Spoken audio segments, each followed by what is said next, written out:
Without further ado, let's get going. So yes, I can hardly believe that we're at the end of our 2022 ARAC conference already. It's been a remarkable 2 days.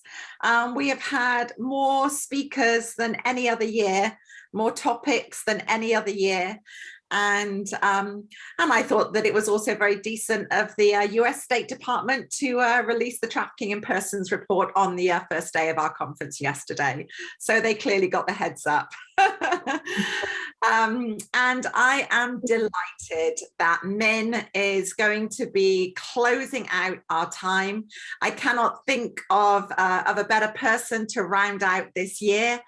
And you can look at Minh's bio, but she is really taking us into rounding up everything that we've heard over the last couple of days, and her title is Courage and Conviction, and preparing for the next phase of this sector, this movement, whatever it is that you want to call us.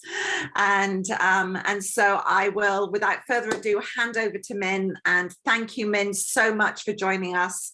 We are delighted to have you close up our time this year. Thank you, Helen. Kính chào các bạn. Tên tôi là Đặng Thị Ngọc Minh. Em sinh ở nước Mỹ nhưng mà đang ở nước Anh. Hi everyone and welcome. My name is Đặng Thị Ngọc Minh, or in English I go by Minh Dang. And I am Vietnamese American. I am American, but I live in the United Kingdom now. In 1979, my parents fled Vietnam as part of the boat people and became refugees in the United States of America.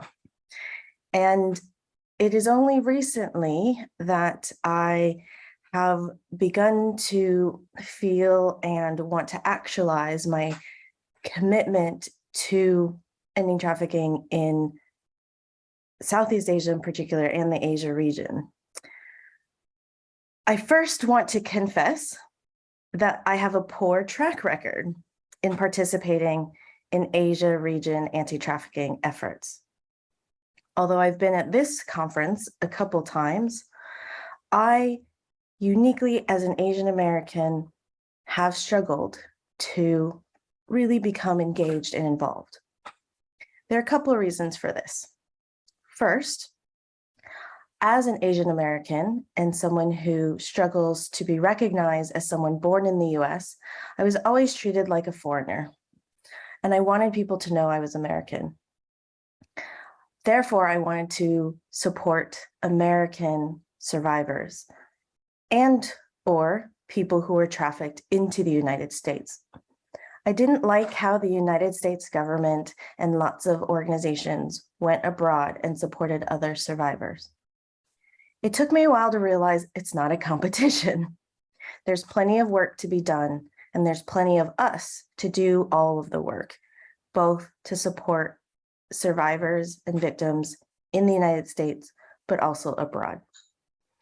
I also realized that we are more interconnected than I could actually believe.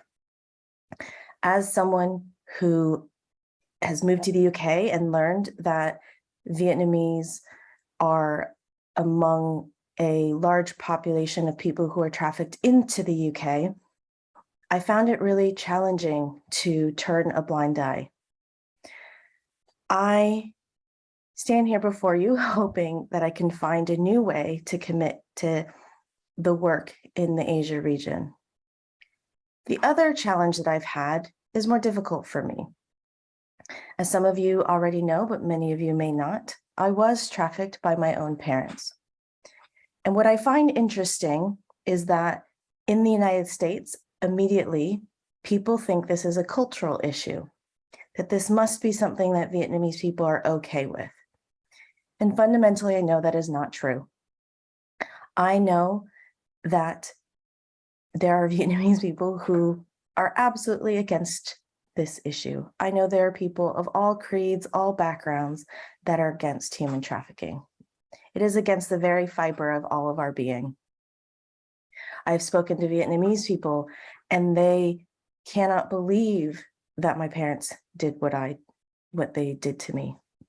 And I do not hold them as solely responsible. There are systems, structures built into the way that the world works that made it possible. So why am I sharing all of this with you?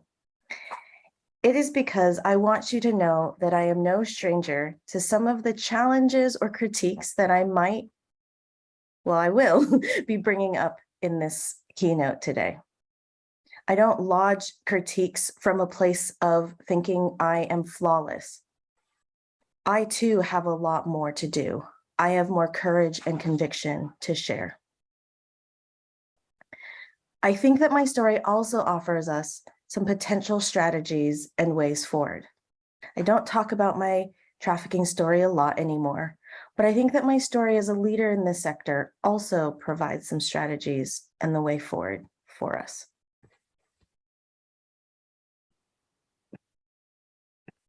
First, I want to talk about where are we headed. I think we often reference the North Star because we remember the Harriet Tubmans and formerly enslaved Africans who would look to the North Star to guide their way. I think it's important to think about what is our compass in the sector? What is guiding us? In what direction are we going? And maybe we need to go in many different directions. I think that our sector lacks imagination and a vision for where we're headed. We know that we want to end trafficking, but what does that really look like? I offer you a few ideas. My vision is that communities are structured so that human trafficking cannot exist, that we have strong prevention in place. Obviously, we've already failed because it does exist, but can we get to a place where in our communities, our local ones, they do not exist, that it is impossible for slavery and trafficking to exist within my local neighborhood because we're connected, we know what's going on, we have ways to address exploitation. And we have the social structures so that people aren't vulnerable to abuse, to poverty, to all the things that lead to trafficking. And when these systems fail, that communities are resilient and resourced to respond. And that the survivors, people who've had the misfortune of living through human trafficking, are leaders and actively involved in prevention and actively involved in the less frequent need to respond. So I am saying that I imagine if we're successful, we might not end trafficking 100%. Hopefully we can get to 99%. 1% is still a lot of people. However, we want to minimize it and don't forget the fact that there will still be survivors. We have survivors today and we will have survivors of tomorrow. So if this is the vision and if we can get on board with that, then how do we actually get there? So this is a photo of me on my wedding day with my dear friend Sharon. She is an ally, a collaborator, a family member, a friend in this work. She is also our senior mental health consultant. And one of the things that you will hear from me a lot, oh, you cannot see my images. My apologies. I've been sharing slides with myself. I really apologize for that. Okay, so go back to my vision here. I think I just talked about that. And so here is how do we get there? So as you can see, I'm on the right, my friend Sharon's on the left. And we talk a lot about, I will talk a lot about survivor leadership, but what I want to emphasize is that I don't talk about this in replacement of allies. as I mentioned, there's much work to be done. However, I think that our balance of power is offset. And so I've been told that survivor leaders push for survivor leadership might be heard as go away, get out the way. That might be true in some senses, in some instances, but I will argue, and I think there are other survivors who would agree, that we need you too. But what we need from our allies is true collaboration. What we need from our allies is to listen. What we need from our allies is to be able to see and hear and listen to how you may have yourselves also caused harm. Not that you're bad people, not that we still don't want to work with you, but that we have suggestions for how we can work together and work in a better way. So in terms of collaboration, what I mean by that is to embed and engage survivors in the anti-trafficking sector and in our work. If we think about this circle as the anti-trafficking sector, we think about the different pieces of work that we do. There's obviously more than 4, but we often talk about identifying victims, enforcing policies, prosecuting against those policies, providing support for survivors and sustainable freedom, many, many other things that I could list here. What I've seen lately is that to move towards this vision that I have is that we add a 4th or 24th task, survivor leadership. And although we need to do survivor leadership, it should be a thing that we do, an activity. I actually realize I want to communicate that this is only a step towards what survivors like myself think about where we need to get to. That survivor leadership should not be a thing that we do. That survivor leadership should be in the ecosystem and the environment. That we need to have survivor-informed ways of identifying victims, survivor-informed ways of enforcing policies, survivor-informed ways of providing housing, education, etc. And we need to do this as an activity because there's so much for us as survivors to learn about how to do this. We have a lot to share, and because services thus far have been focused on saving us, providing our basic needs, which we very much also need, there hasn't been a focus on the activities that will get us into the place of informing all of the work. As a survivor myself, I run a nonprofit, and I know that there are days where my trauma keeps me from doing the work.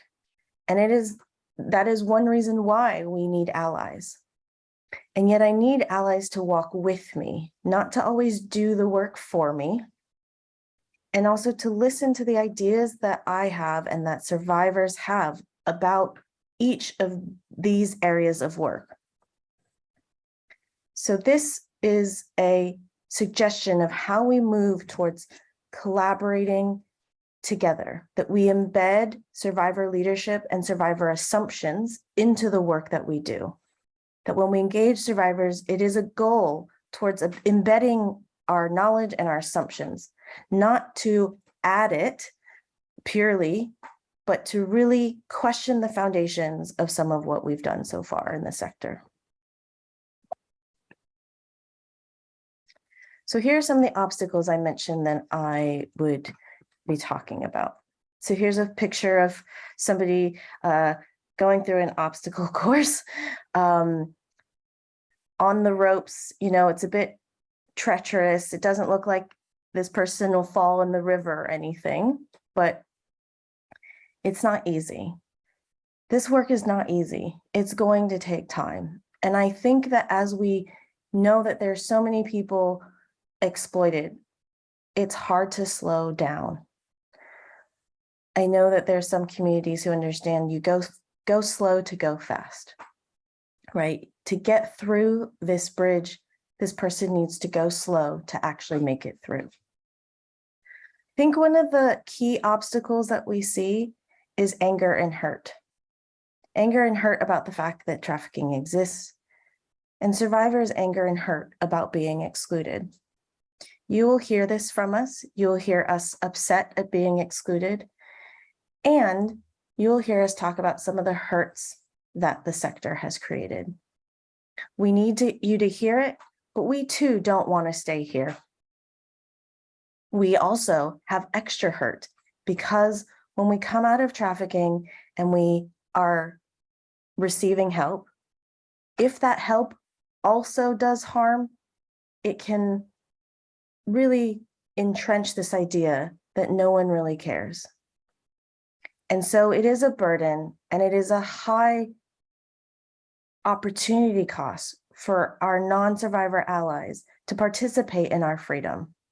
You both have the opportunity to show survivors a different form of relationship, that exploitation in human relationships is not absolutely necessary.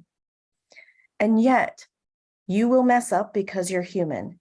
And in that messing up, I believe that we can work together and that you can show survivors that apologizing for wrongs is normal, that we might feel overly hurt and we can give space for people to deal with that hurt, that we don't need to focus on our good intentions, but that we can acknowledge to ourselves that we are well-intended, and we can acknowledge the harm that we've created. And that goes to my second obstacle. I think that we have strong egos.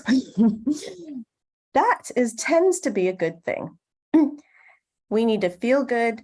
We need to know we're doing good. And many of us, this is doing anti-trafficking work is a purpose. We feel called to this work. We may be motivated by our faith. And we find meaning in sharing in the collective liberation and struggle. But what that means is that if we didn't have this, what meaning do we give ourselves? I believe that we need to find meaning both in our work and our purpose and in other ways, so that we don't feel so attached to the meaning that we give ourselves through our work and through this anti-trafficking work. Because what happens is when that work, when our efforts get critiqued, survivors may share different ideas about it. We can take it quite personally. That's normal, that's okay, there's space for it. But when that hurt and feeling injured about our egos feeling injured takes space, that can actually set us back. As I mentioned, I am no stranger to these faults. I too am trying to learn what it means to live a life without this work. I find it challenging because sitting with peace and my own freedom is very difficult. I find it challenging to recognize the beauty because at the same time, it shows me the stark contrast to my enslavement. It's easier for me to run the marathon of all the work we have to do. So where is it in each of us that it's easier to keep doing rather than being? In the being a different way with survivors in our sector, I believe that we can also make a huge difference in this work. And then the last obstacle, I think, is a lack of imagination, a lack of viable social and economic alternatives. Look, I have critiques of capitalism, communism, feudalism, all of our different economic systems. So what is genuinely a viable economic and social system that enables us all to be whole and free?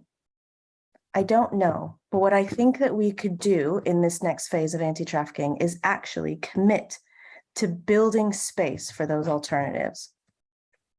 Joanna Macy, who's known for her work in addressing climate change, has a book, and she writes about the Great Turning. And there's three key types of change, three key components of the Great Turning. She talks about holding actions, resisting. For those of you who know the metaphor of seeing starfish on the beach, and you throw one in, you save that starfish. You throw another, you save that starfish. It's great. We need that. We need to help people exit. We need to help survivors have housing. We need to work on holding the line and ending the exploitation that we can. We also really need to create alternative structures. To me, this is the dreaming, the piloting, the testing. And one of the areas that I think that we have not created space to dream is with survivors.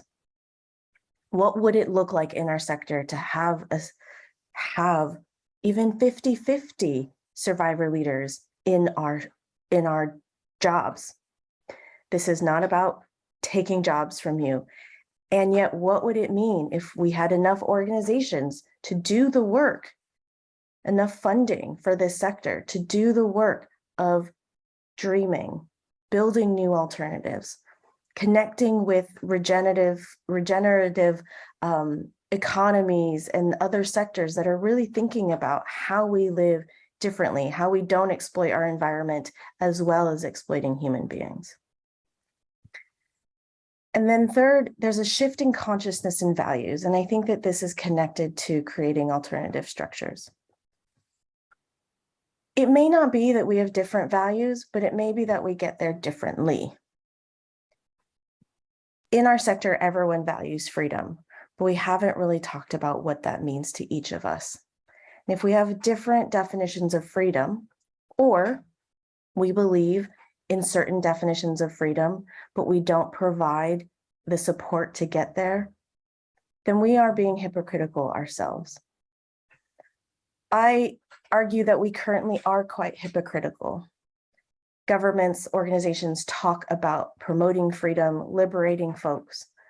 And yet, what does that mean if one is liberated from trafficking, no longer being exploited, but cannot earn enough to live on, cannot face the trauma and cannot move forward in their lives because there isn't enough support? This may be why you see some survivors going back to perpetrators, or why the risk calculus of getting out isn't that being out of trafficking is better. And when survivors take the risk, or they don't have a choice and they are brought out, how do we make it worth it? How do we make it so there aren't years and years and years of additional turmoil? How do we make it worth it when someone has to redevelop psychological defenses?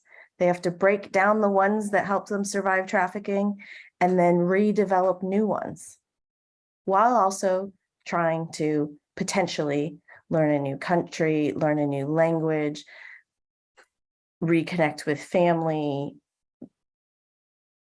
build a new identity. All of that is profoundly challenging. And that is where I think that survivor communities come in place. We have the need to build space for each other to talk about these challenges, for us to not think individually about individual rehabilitation and support, but collective healing and collective freedom.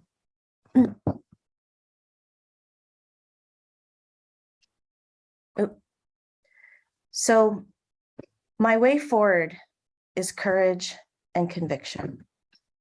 And courage is this person jumping into the river or lake, but they've got a life jacket. You could say courage could be jumping in without a life jacket. Going in boldly, as Brené Brown talks about, it's not about doing things without fear. It's about showing up anyway. She quotes, I should know this. She quotes a United States president and talks about getting in the ring. Don't take critiques from people who aren't in the boxing ring. Get in the ring. And what that means is the courage to confront the parts of ourselves that are driven by ego, the courage to say, I might be doing this wrong, the courage to say, I don't know how to do this, but we're going to do it anyway. The courage to say, you know what, I'm a donor and I'm used to all of these different metrics, but I'm going to take a chance on you because I believe in you. The courage to say, I'm tired, I need somebody else to do this work. I think that with courage, we can show up to this new decade, or hopefully less, but I think it will be at least a decade of anti-trafficking work. I think that we can move towards a vision of the sector that is in collaboration with survivor leaders. And lastly, I think we need conviction. So here's a photo of me reciting my wedding vows. Conviction is about what you believe. It's about committing to sticking to your truths and your values. It's doing that when you don't know what's coming. You have enough belief, though, in the goodness between you and what you're doing, and you're willing to do the work for as long as it takes. I think we need some conviction regarding true collaboration between allies and survivors.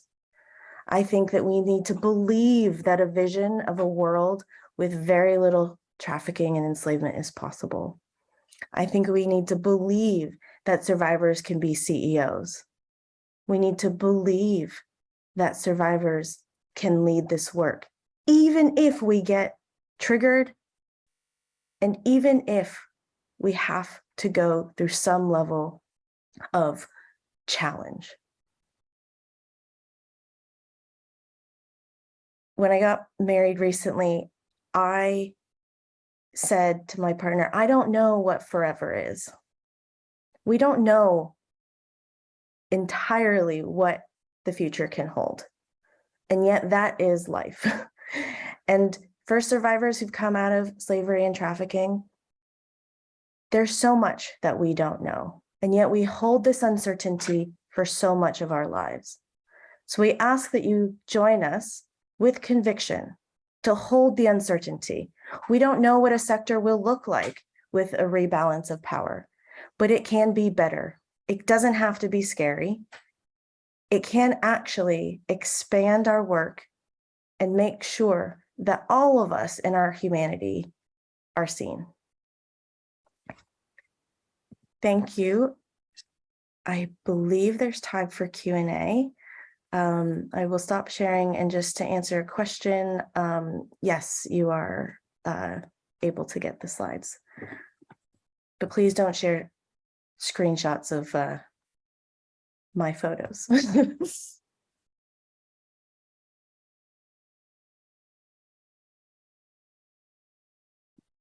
So I welcome anyone to raise your hand, ask a question.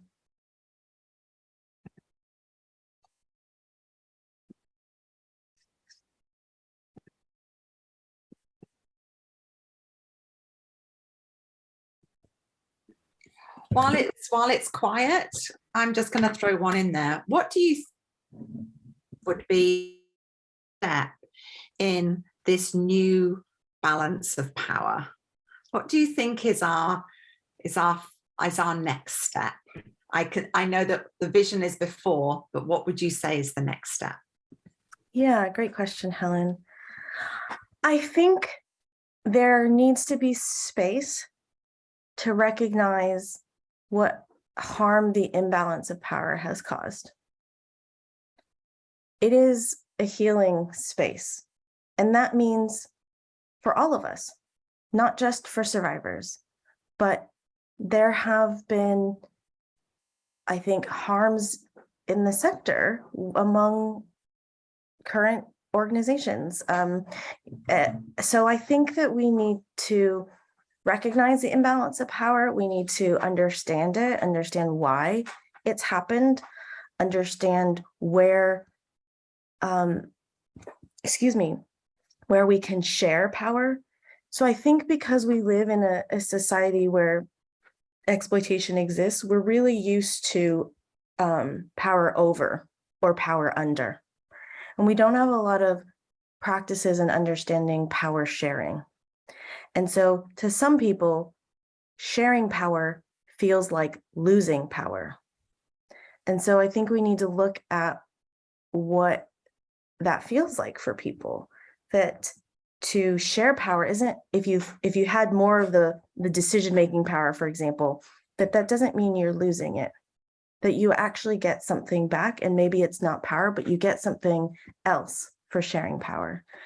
So spaces to really inquire, talk about, heal the power imbalances is the first step.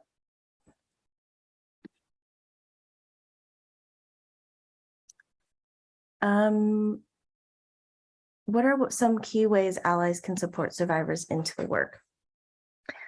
I think that one of the key ways is to not pressure survivors and to recognize that leadership is not a position, that someone can be a leader by supporting one of their peers.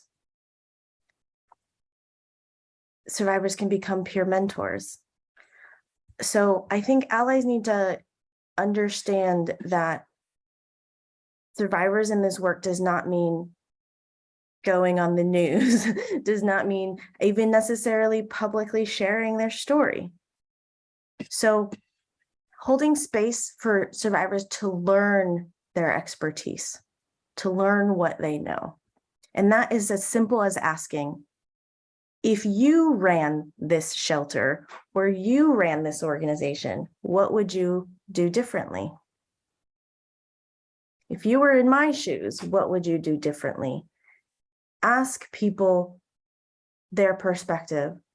And then if you don't agree with it, maybe it's because you have information and context that informs your decision. So maybe you would have a conversation, say, well, you know, giving everyone $1 million isn't going to really work because X, Y, or Z. What do you think about this?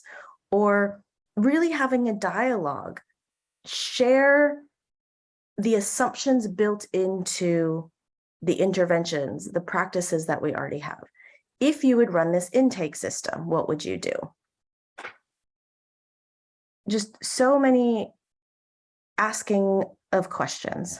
And I think the other piece that's important is recognizing that that is fundamentally different, that there are two pieces to this. There's normal program feedback. You ask people how to improve your program. And then there's actually survivor expertise and consulting. People who are survivors who have seen lots of intakes forms across the world, and they have learned what works and what doesn't, you know. So we also need to not put the burden on our service users, clients, survivors, program participants to do that work for free, right? If that is going to be used to improve programs, that is actually subject matter expertise in consulting. I think allies, as I mentioned, can really spend some time looking at where are the ways that your ego may have gotten in the way. And don't berate yourself for it. Don't go into shame and guilt, but think about how you may have not created spaces thus far, how you may have been paternalistic thus far, and find ways to do differently. Educate yourself.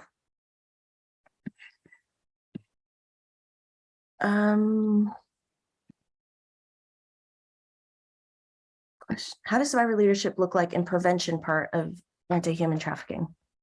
I think really asking survivors what would have made a difference. You know, I think there's so much to be asked about. If you had X, Y, or Z, or And also it could have just been, well, what would have made a difference is my cousin didn't lie to me, right? And we often think, okay, well, we can't do anything about it. Okay, well, why did the cousin need to lie to the person? And keep going up the chain, right? So I also think that survivors have a key role to play in what does it take to build a livelihood. It's not just income, it's not just housing, but there's so much more that people need. I think survivors' leadership can also look like doing some of the piloting of communities that can support each other, learning how we really have this mutual aid. You know, we're a society that's often built on nuclear family. And if you don't have that, how do you find that? I think we have a lot to learn from the LGBT community and other refugees and asylum seekers. How do people get on when they are completely isolated and alone?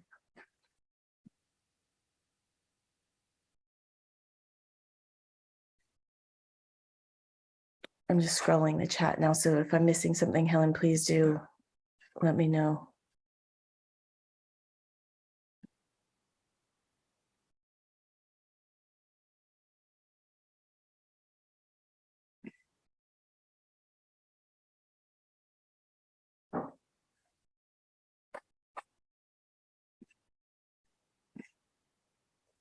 I think I'll just also share that shared leadership to me doesn't necessarily mean no hierarchy. So at Survivor Alliance, we definitely have a supervision structure and a hierarchy. Consensus and co-leadership is hard. And that it also works in lots of places. But what often happens is that in hierarchies, we forget that we're still equal in human beings. And because so many of us have experienced abuse of power, it becomes a challenging dynamic. But if we figure out ways to realize that hierarchy is just about roles and responsibilities, it's not about I'm better, you're worse, right? And so I think there's room for us to challenge how organizational hierarchies have also done harm. And that is why we continue to teach people ways to dehumanize each other. So we need to have organizational cultures that actually model the world that we want to see. And that is incumbent on the leaders to do that. But I also know that NGO leaders like myself are tasked with really challenging realities. And so, you know, for me, redistribution of capital in terms of where the wealth is going, so that organizations can have the time and space to invest in their organizational culture. Because I don't think it's new to anybody that there's burnout, not just burnout, but there's abuse in NGO sector, that people don't get paid enough. And we at Survivor Alliance have decided we're not, if market rate is low, we're not going to meet market rate. We're going to push for somebody does not have to have a low salary to do this work.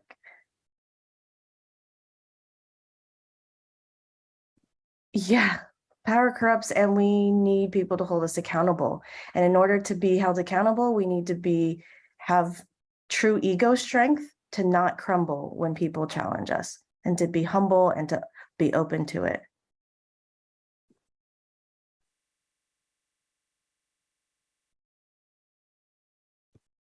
Thanks everyone for your positive comments in the chat. I really appreciate it. How do you do this with child survivors? And what types of collaborative work? Okay. Child survivors, I do find it, it depends on what age. I think younger children, it's harder. But when you get into teenage age, think about, okay, I'm American and I am in the UK, so we've got unique education systems, but there are teenagers who are changing the world. I mean, they're doing plenty. So I don't think that, 14 to 18, it's impossible for them to also get involved in some way. And I think we do need to help them understand the potential downsides, especially with the internet, of being public. But is there a way that they can form a collective? They can build each other's resources and support. I think peer support is absolutely a skill to be learned, because whether people like it or not, even child survivors who get out and have lots of their adulthood, I know many, many survivors who, as life gets better, trauma comes back up. I will be the first to admit that. As life has gotten more stable, more calm, new trauma comes up, because for the psychologists in the room, as we know, you have to feel safe to deal with it. So the more safety, potentially the more trauma. And if you no longer have any connections to anybody in your life who can have space for that trauma, it's profoundly difficult as an adult. Yeah, so teenager age. And I think younger than, 12, it's, I think, really focus on them just developing their interests and enjoying being a kid. And, maybe some level of just what do they want to see change in the world. And it could be small, with my 10-year-old stepson, it could be, we went litter picking and we helped him understand about the world in that way, or, understanding why we support refugees, or we might be donating. So just slowly establishing their empathy and their ability to think about what they can offer. What types of collaborative work with survivors? Literally anything. Research, program development, outreach,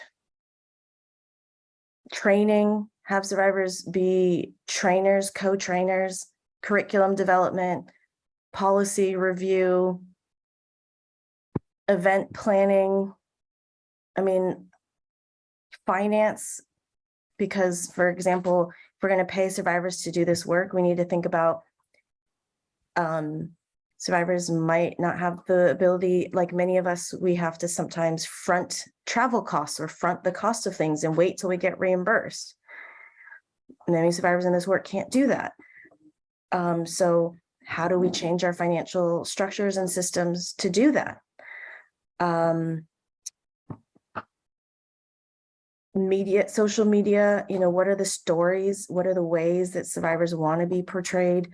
Informing what campaigns should be done. It'd be really great to build survivors as photographers, so that there's less of this, images of people who are in chains and downtrodden. So I really mean anything. Sorry, I thought my laptop was charging, but it's not. So I'm gonna move briefly. Still not charging.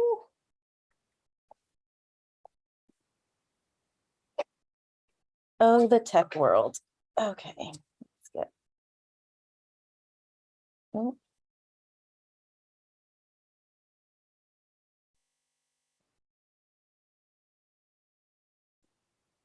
Okay.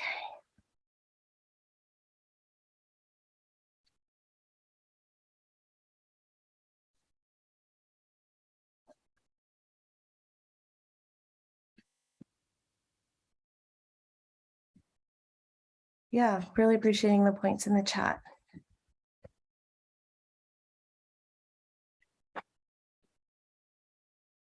How to truly build relationship with survivors and share the power. Two things on that. I will say, we also want to remember that there are survivors who are not our former clients that we can tap into.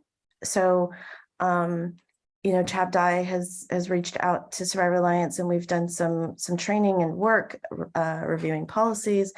We can connect you to other survivors as well. We're really trying to build our network so that, if you're an organization in Cambodia, we can have survivors from Cambodia review things. We don't always have that, but that's why we invite you to develop survivor leaders in your space. So I think sometimes our imagination stays on, well, these people that we work with right now aren't in the right place or whatever. I agree that it is challenging to have the people that you're formerly supporting be in a consulting role, but that doesn't mean that you can't find others. And the reason why it's challenging is because the relationship has been one of dependence. And that is not a negative thing for survivors. What I mean is that if somebody has, and you've done it well, they will feel grateful, they will feel dependent to some degree. Either they have been materially dependent on your organization or not. There may be an emotional connection and dependence. So it's really hard to then challenge somebody in that position. So that's why it's helpful to get an external view on the work that you do. Some survivors can do that and they can feel safe in challenging you. But I think because many of us, the organizations that supported us, we do feel grateful and we want to maintain those relationships. We really don't want to cause harm or upset when we have recommendations for improvements. So really be thinking about what is your relationship to the person who is giving you feedback. And then the other thing about sharing power is it goes with that imagination. If we don't imagine that survivors can be CEOs, then we're only imagining survivors as always being victims and always being service recipients. And that dynamic is one of power. It's, I have the ability to give you what you need, and you will always be in a position of need. But what could you ever imagine that you are receiving services from that survivor leader? And a genuine belief that maybe one day, I don't know, something happens to you and you might be a service recipient. I think that really helps with sharing power.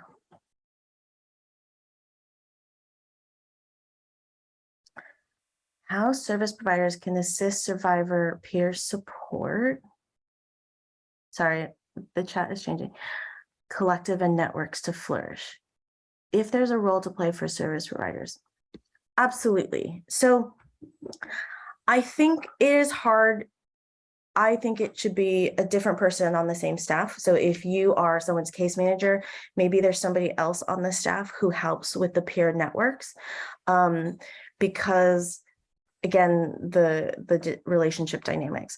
But I think that organizations can provide the funding and resources for community, but also provide training for survivors about peer community and networks, because we do have trauma. And so sometimes we think that we can be fast best friends with somebody else, and we don't realize that, oh, it should take a while before we maybe develop a deep friendship.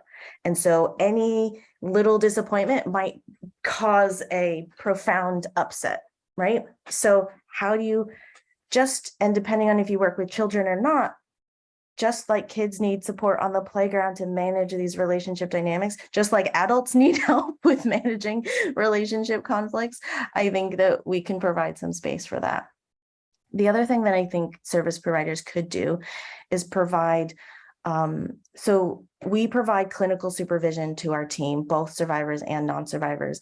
Although our staff are not in a clinical role, the nature of our work is that it is heavy and it requires us to witness people's experiences, not even their trauma of trafficking. We're witnessing people, despite everything they did, they've applied to 10 jobs and they don't get it. And that is hard, right? So I think there's a role for service providers to play in providing this clinical supervision. Oh, my battery is still dying.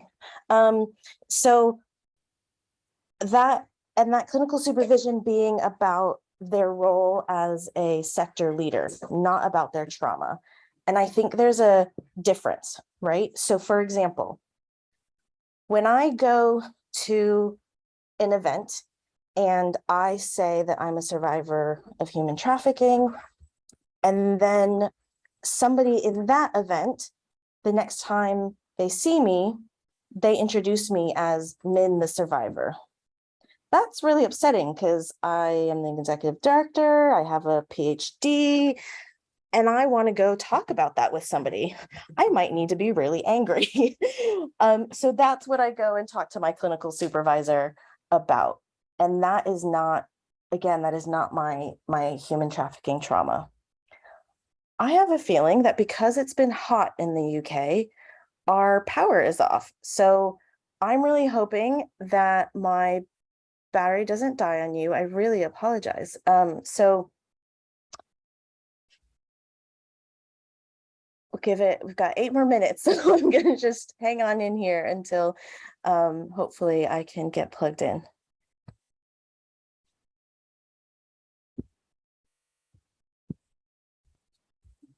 Okay. Apparently it's working in the kitchen. This is a modern day conferencing for you. Okay, so Australia, there are limited survivor networks. Yeah. Yeah, I think create the space. Say, we don't know what we're doing. What would you guys like to do? What are the benefits? Here's what we've heard from other survivors. Bring in other survivors to talk about, bring in other survivor collectives to talk about what it's been like to have a collective. There are some in India, there's some throughout the world to learn from. So, and be open to, and be ready for the fact that it's going to be maybe a little messy.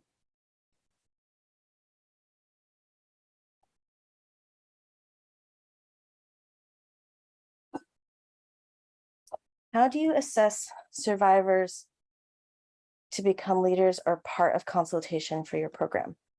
So this is a tricky one because not everyone, I do believe that we can have this, you're not ready, and be a bit paternalistic. But I also believe that there is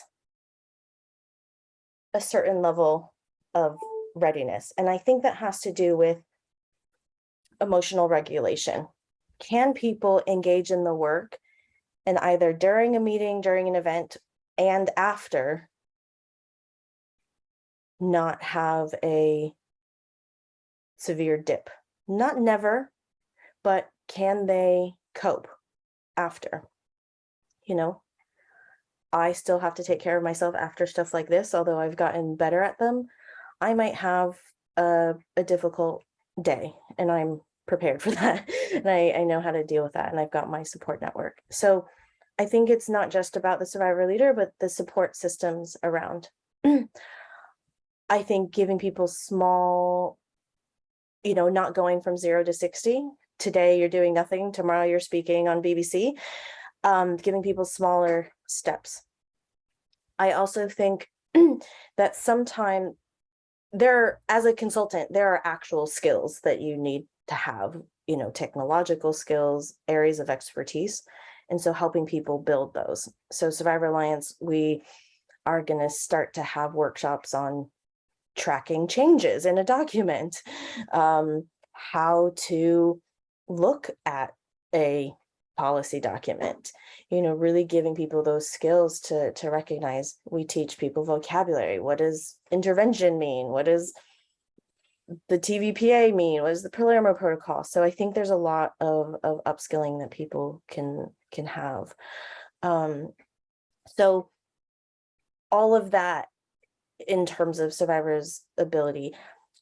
One easy one that I would say is not, doesn't require a lot of experience is we had a service provider want to start a new shelter for men, and they've only built them for women.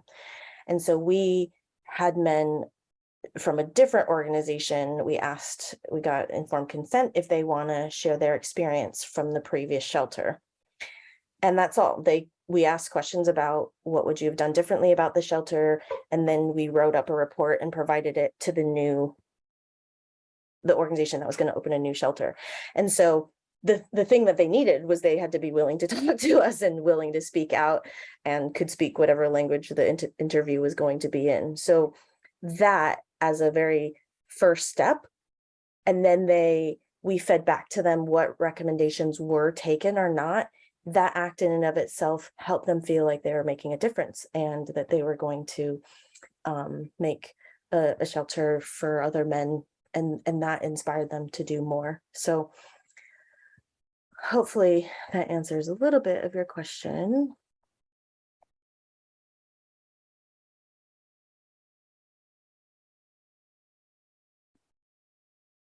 Yes, thank you all for your support and comments.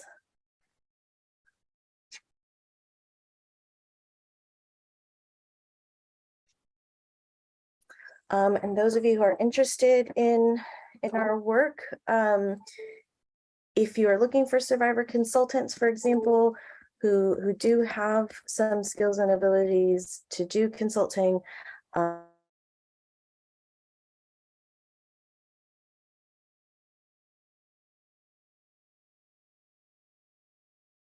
through the end of the year, but we have a whole network of survivors who do this, that their income and their work is being an independent consultant, and so we can connect you to them. Thanks, Helen.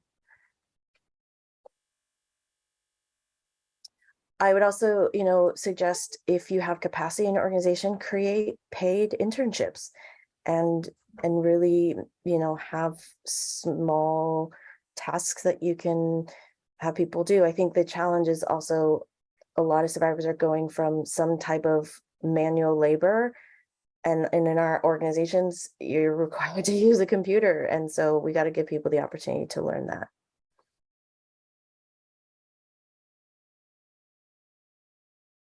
I think I've got time for one more question.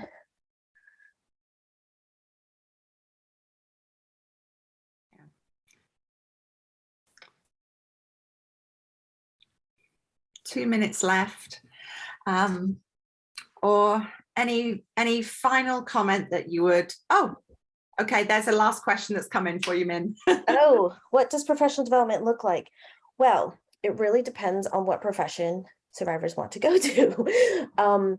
But I think nowadays people really need to learn how to use a computer, and remember, having a smartphone is not the same.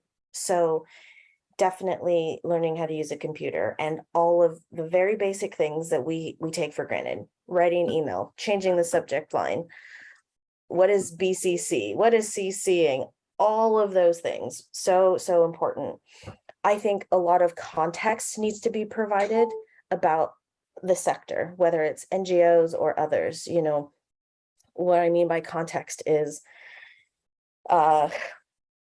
this is in the civil society sector. This is funded by the government. This is a business. And so there's a board of trustees, and their whole goal is to make profit, like all of that background stuff, depending on the sector that somebody wants to go to, is really, really important, because that's just not accessible to people. The other thing about professional development, I will say in the last couple seconds, is teaching people about the norms of supervisor-supervisee relationships. As I mentioned, there is an inherent power dynamic there, but that doesn't mean that the employee doesn't have any rights, right? So imagine going from an exploitative situation to an actual job where you could be exploited, and there's labor laws around that. But how do you assess what is exploitation, a different type of exploitation now, and what is normal disagreements between your supervisor and you? So there's a lot of upskilling around that. But I think a lot of that is just, you learn it while you're in the job or in work. So lots of apprenticeships, and internships I would recommend.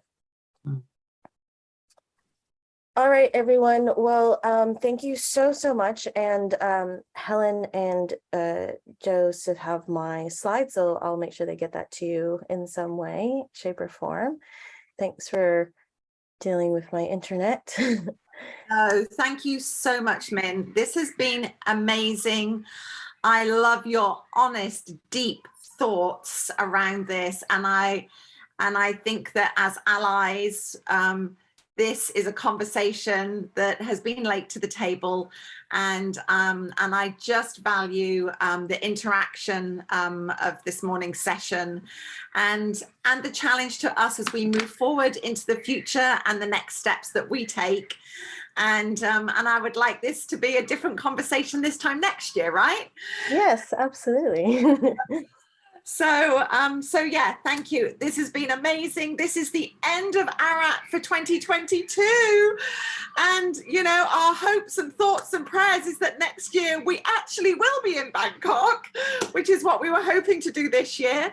So let's watch this space and see what happens with our global pandemic. But thank you, everybody, for joining.